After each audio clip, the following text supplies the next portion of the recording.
સુરેન્દ્રનગરમાં આપ નેતાઓ અને પોલીસ વચ્ચે ઘર્ષણ સર્જાયું છે। રાજુ કરપડાના સમર્થનમાં અને ખેડૂતો પર થયેલા દમન મુદ્દે રોષ દર્શાવતા આપ નેતાઓએ હનુમાન ચાલીસાના પાઠ કર્યા હતા। દરમિયાન પોલીસે આપ નેતાઓને ડિટેન કરતા કાર્યકર્તા અને પોલીસ વચ્ચે ઘર્ષણ સર્જાયું હતું। સંગઠન મંત્રી અમૃત મકવાણાને રોડ પર ઢસડી દમન કરવાના આક્ષેપો સામે આવ્યા છે।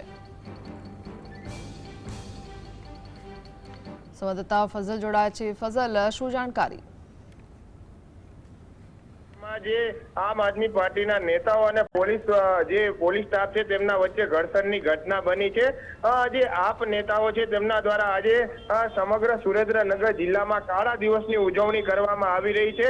તે દરમિયાન સુરેન્દ્રનગરનો જે કુગડિયા હનુમાન ચોક વિસ્તાર આવેલો છે, આમ આદમી પાર્ટીના નેતાઓ એકત્રિત થયા હતા અને જે શહેરના વેપારીઓ છે તેમને કાળી પટ્ટી બાંધી અને વિરોધ પ્રદર્શન નોંધાવી રહ્યા હતા। તે દરમિયાન સિટી પોલીસ દ્વારા તેમની અટકાયત કરવામાં આવી છે। આપ નેતાઓને રોડ ઉપર ઢસડી અને ખટારી નાખી અને તેમને ડિટેન કરવામાં આવ્યા છે।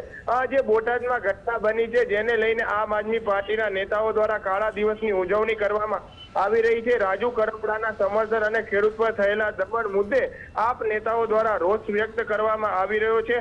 આ જ મુદ્દે 30 થી વધુ આમ આદમી પાર્ટીના નેતાઓ કાર્યકર્તાઓની અટકાયત કરી અને તેમની સામે જાહેરનામા ભંગ બદલનો સિટી પોલીસ સ્ટેશનમાં ગુનો દાખલ કરવામાં આવ્યો છે અને જે સંગઠન મંત્રી અમૃત મકવાણા છે તેમને રોડ ઉપર ઢસડી અને ત્યારબાદ જે ગાડીમાં બેસાડી દેવામાં આવ્યા છે, જેને લઈને હાલ રોષ ભભૂકી ઉઠ્યો છે અને ખાસ કરીને જે ગુનો પણ દાખલ કરવામાં આવ્યો છે, જેને લઈને હવે આપ નેતાઓનો જે રોષ છે તે ચરમસીમાએ પહોંચ્યો છે।